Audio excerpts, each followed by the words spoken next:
आज के वीडियो में हम बात करेंगे एलएचबी एलएचएलआरडी कोच के पैनल में लगे ऑक्सिलरी कॉन्टैक्टर्स के बारे में, जो कि हमें इस प्रकार से दिखते हैं। ये किस सर्किट को कंट्रोल करते हैं और कितने वोल्टेज पर ऑपरेट होते हैं उसके बारे में जानकारी लेंगे। तो आइए स्टार्ट करते हैं। एलएचएलआरडी कोच का पैनल हमें इस प्रकार से दिखता है। इसे हम एचओजी इंटरलॉकिंग पैनल के नाम से भी जानते हैं। इसे ओपन करते हैं तो इस प्रकार से दिखता है। तो यहाँ सामने की तरफ ऑक्सिलरी कॉन्टैक्टर्स लगे हैं। कुछ कॉन्टैक्टर यहाँ साइड में लेफ्ट साइड में लगे हैं और कुछ यहाँ पे राइट साइड में लगे हैं। इनके बारे में बात करेंगे। और ये जो सामने आपको नीचे की तरफ दिख रहे हैं बड़े बड़े कॉन्टैक्टर, ये मेन पावर कॉन्टैक्टर है। इसको थोड़ा जूम करें तो ये जो मेन पावर कॉन्टैक्टर है ये कौन कौन से हैं।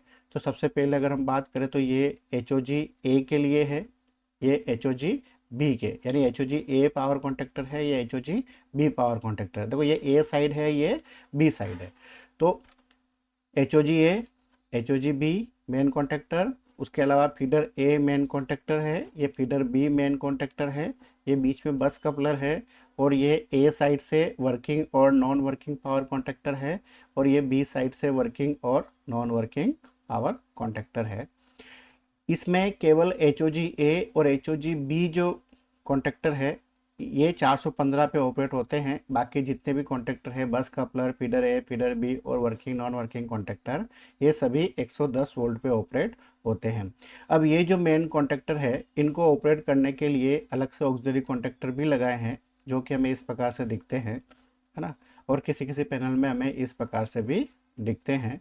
तो हम लेफ़्ट से चालू करते हैं और राइट की तरफ बढ़ेंगे। तो सबसे पहले हम यहाँ लेफ़्ट से स्टार्ट करते हैं। तो सबसे पहले है के आर ए एच ए और के आर ए एच बी।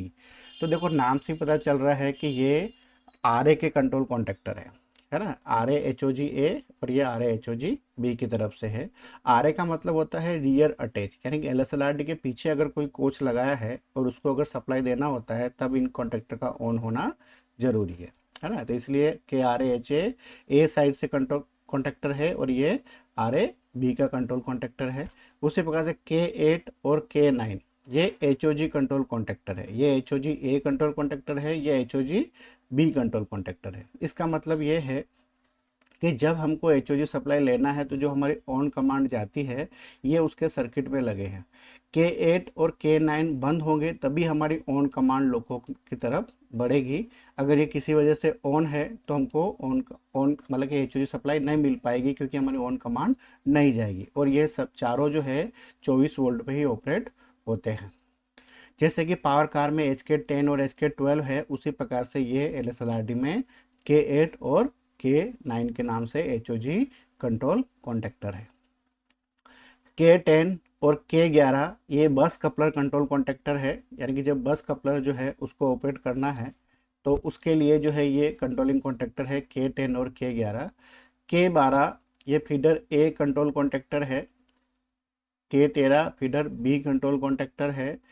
और जो के 14 है ये है ऑक्टा कपलर, ये फीडर ए साइड से सेफ्टी लूप के लिए जो ऑपरेट करते हैं हम सेफ्टी लूप, तो उसके लिए ऑक्टा कपलर है के 14। और इसका जो कंट्रोल कॉन्टैक्टर है वो है के 15। तो ऑक्टा कपलर क्या होता है, अगर आपको इसके बारे में जानकारी चाहिए तो आप मुझे कमेंट करिएगा, तो मैं इसके बारे में आपको पूरा डिटेल में समझा दूंगा।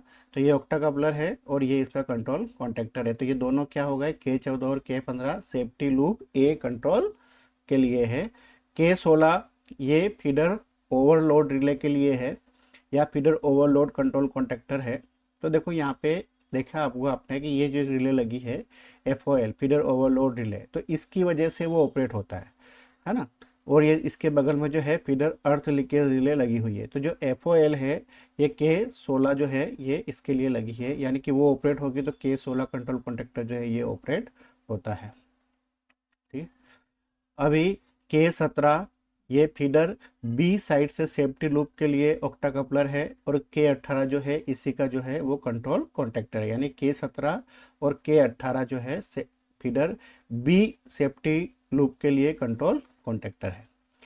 19 नंबर जो है ये है फीडर ओवरलोड रिले जो है 2 नंबर, ये उसके लिए है। 19 number feeder overload relay B side से कंट्रोल कॉन्टैक्टर है। और जो के 20 है ये 24 वोल्ट डीसी का कंट्रोल कॉन्टैक्टर है। ऑक्सिलरी कंट्रोल कॉन्टेक्टर है ना। K20 के बारे में हम बात कर चुके हैं, जो कि 24 वोल्ट के लिए है। अब K21 और K22 ये फीडर अर्थ लीकेज रिले जो है उसके लिए है। ये K21 feeder earth leakage relay A का कंट्रोल कॉन्टेक्टर है। ये K22 जो है feeder earth leakage relay B side से, यानी कि बी साइड से कंट्रोल कॉन्टेक्टर है। ये सभी 24 वोल्ट से ही ऑपरेट होते हैं, है ना। अब देखो ये जो लगी है ये फीडर ओवरलोड रिले थी, इसके बगल में ये फीडर अर्थ लीकेज रिले है। तो K21 इससे ऑपरेट होगा और K22 जो है यहाँ पे लगी हुई है उससे ऑपरेट होगा। अब HK1 और HK2 ये HOG A enable control contactor है और ये HOG B enable control contactor है। ये जो दो कॉन्टेक्टर है ये दोनों ही 110 वोल्ट DC पर ऑपरेट होते हैं, ठीक है।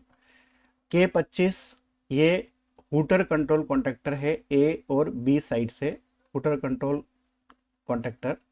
और HK1 HK2 क्या है, ये है HOG ए और HOG B enable contactor. K25 hooter control contactor है और ये जो K इसके बगल में AR नाम से दिख रहा है ये है अलार्म रीसेट का कंट्रोल कॉन्टेक्टर है, ठीक है। और यहाँ पे जो K49 है ये 110 वोल्ट DC जो कंट्रोल सप्लाई हम यूज़ कर रहे हैं उसका मेन कॉन्टेक्टर है। ये भी 110 वोल्ट DC से ऑपरेट होता है। तो K49 क्या है, 110 वोल्ट DC का मेन कॉन्टेक्टर है। अब KF ये है fire and smoke detector system जो है वो हेल्दी है तो ये उसका कॉन्टेक्टर है। और ये फायर अलार्म का कॉन्टेक्टर है, ठीक है। ये भी 24 वोल्ट से ही ऑपरेट होते हैं। और यहाँ पे KEM ये आपने देखा होगा कि पैनल के ऊपर एक 110 वोल्ट DC बाईपास का स्विच लगा होता है ना। तो ये इमरजेंसी में एक 110 वोल्ट DC इमरजेंसी कॉन्टेक्टर है, ऐसा आप समझ सकते हो। इसलिए EM लिखा, मतलब कि इमरजेंसी कॉन्टेक्टर 110 वोल्ट DC के लिए। अगर हमारा K49 किसी वजह से काम नहीं कर रहा है तो उस समय जो है हम आइसोलेशन स्विच को घुमाते हैं, बाईपास वाले स्विच को, और ये वाला कॉन्टेक्टर ऑन होता है और हमें कंट्रोल के लिए 110 वोल्ट DC मिल जाती है। अभी हम दोबारा रिकेप कर लेते हैं। KRAH KRAHB ये दोनों RA के लिए है। K8 K9 ये HOG कंट्रोल के लिए है। और K10 और K11 ये बस कपलर कंट्रोल के लिए है। 12 और 13 फीडर A और फीडर B कंट्रोल के लिए। ये सभी 24 वोल्ट पे ऑपरेट होते हैं। K14 और K15 जो है ये सेफ्टी लूप के कॉन्टेक्टर है और ये ऑक्टा कपलर है। 16 नंबर जो है ये फीडर ओवरलोड रिले का कंट्रोल कॉन्टेक्टर है। ये 17 ऑक्टा कपलर है फिर सेफ्टी लूप बी के लिए और ये सेफ्टी लूप बी का कंट्रोल कॉन्टेक्टर है। 18 K19 जो है ये feeder overload relay B side से उसका कंट्रोल कॉन्टेक्टर है। और K20 जो है ये 24 वोल्ट DC का कंट्रोल कॉन्टेक्टर है। तो ये सभी भी 24 वोल्ट से ही ऑपरेट होते हैं। अभी K21 और K22 ये फीडर अर्थ लीकेज रिले 1 के लिए है और ये फीडर अर्थ लीकेज रिले 2 के लिए है। ये भी 24 वोल्ट पे ही ऑपरेट होते हैं। HK1 और HK2 ये दोनों HOG कंट्रोल कॉन्टेक्टर है या HOG इनेबल है ना, ऐसा भी बोल सकते हैं इसको। ये HOG ए इनेबल के लिए है, HOG बी इनेबल के लिए, और ये दोनों ही 110 वोल्ट पे ऑपरेट होते हैं DC पे। K25 हुटर कंट्रोल कॉन्टेक्टर है और ये हुटर को रीसेट करने के लिए कॉन्टेक्टर है या अलार्म रीसेट कॉन्टेक्टर है। ये भी 24 वोल्ट से ऑपरेट होते हैं। और K49 जो है ये 110 वोल्ट DC से ऑपरेट होता है और ये 110 वोल्ट DC का मेन कंट्रोल कॉन्टेक्टर है। उसी प्रकार से KF ये फायर एंड स्मोक सिस्टम जो है वो हेल्दी है उसका कॉन्टेक्टर है। और ये फायर एंड स्मोक सिस्टम जो है वो अलार्म के लिए कॉन्टेक्टर है। ये भी 24 वोल्ट से ऑपरेट होते हैं। और ये जो KEM है ये 110 वोल्ट DC जो है इमरजेंसी कॉन्टेक्टर है उसका, जिसका कि यूज़ हम पैनल के ऊपर जो स्विच लगा होता है 110 वोल्ट DC बाईपास का, उसके थ्रू ये ऑपरेट होता है।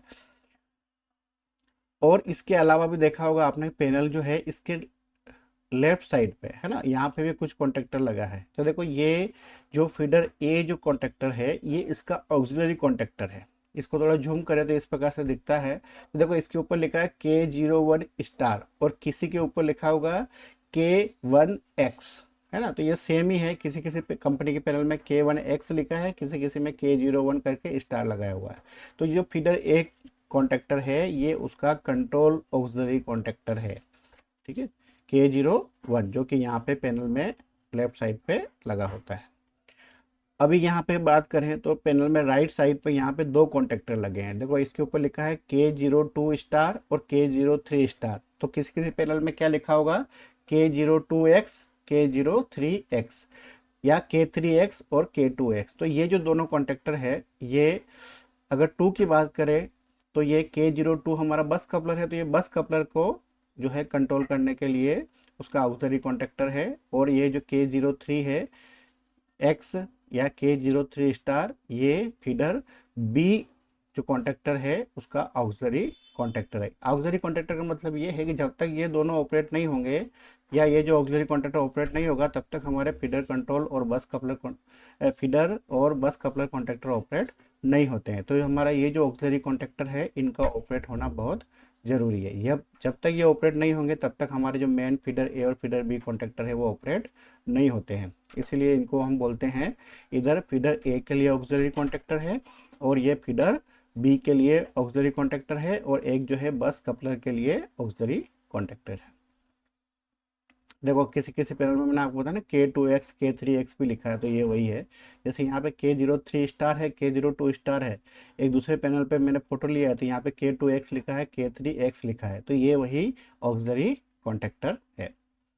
अभी जो हमने बात किया ऊपर, ये उस सब उनके बारे में लिखा भी है, तो आप पढ़ लेना इसको या स्क्रीनशॉट ले लेना। अभी आपको जानकारी कैसी लगी? अगर अच्छी लगी हो तो प्लीज़ लाइक करें, सब्सक्राइब करें और कमेंट भी ज़रूर करें। मिलते हैं अगले वीडियो में। धन्यवाद।